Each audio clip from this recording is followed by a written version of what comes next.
Hi everyone, welcome to the Highlights from Ukraine podcast, your daily audio summary of the latest news reported in the Ukrainian media. My name is Artem, and here is the news. For 1078 days, Ukraine defends itself against the forces of the Russian invasion. Ukraine brought back 150 military personnel from Russian captivity yesterday, reports ICTV. According to President Volodymyr Zelensky, among them are privates, sergeants, and officers. Service members from the Navy who were captured in Mariupol and Zaporizhia Oblast, the Air Force, the Air Assault and Ground Forces, the National Guard, Border Guard Service, and Territorial Defense Forces, as well as a police officer. Quote, they are all from different frontline areas, but they have one thing in common: they fought for Ukraine.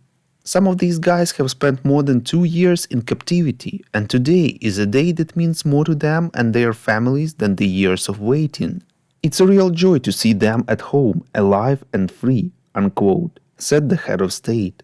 The coordination headquarters for the treatment of prisoners of war informed that 108 Ukrainian service members came home this time, including 7 from the Territorial Defense Forces, 26 from the Navy, and 3 from the Air Force. In addition, Ukraine has secured the release of 22 National Guard members, 19 border guards, and 1 national police officer.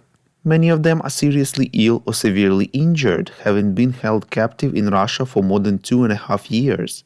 This is the 61st prisoner swap since the start of Russia's full-scale invasion. A total of 4,131 people have been brought back from Russian captivity, including military personnel, civilians, and foreign nationals. We would really appreciate if you could recommend us to your friends and family, as well as share information on social media. This way more people would learn about the podcast and truth about Russia's invasion of Ukraine. Bloomberg informs that US allies anticipate that Donald Trump's administration will unveil a long-awaited plan to end Russia's war against Ukraine during next week's Munich Security Conference, reports European Pravda.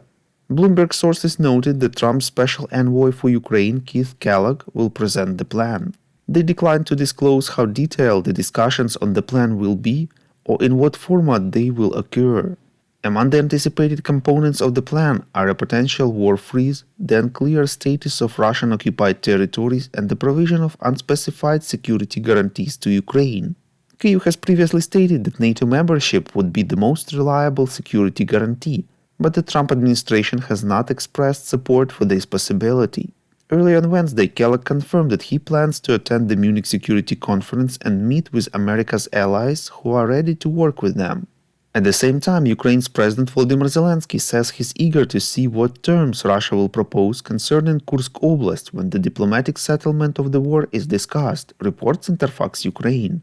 Quote, tomorrow marks exactly 6 months of operations on the Kursk front. This is a very important operation, and you'll see what terms the Russians will want from Ukraine regarding Kursk Oblast when we strike a diplomatic deal to stop the war, unquote. Zelensky said Ukrainian forces maintain control of the Kursk front, while Russian losses continue to mount, despite this fact being downplayed by the Russian authorities. North Korean forces that fight on Russia's side are fleeing from the battlefield. Ukrainian soldiers have also hit numerous critical Russian command posts. Quote, I don't think they'll be able to push us out of the area anytime soon, unquote, Zelensky added. Thank you for listening to the Highlights from Ukraine podcast. We're a commercial initiative of just 2 people and we need your help to grow. Share information about the podcast, rate us in the app, subscribe to our Patreon. With your support, we are getting better. We call on you to demand from governments of your countries to impose the toughest sanctions possible on Russia and its citizens to stop their invasion of Ukraine.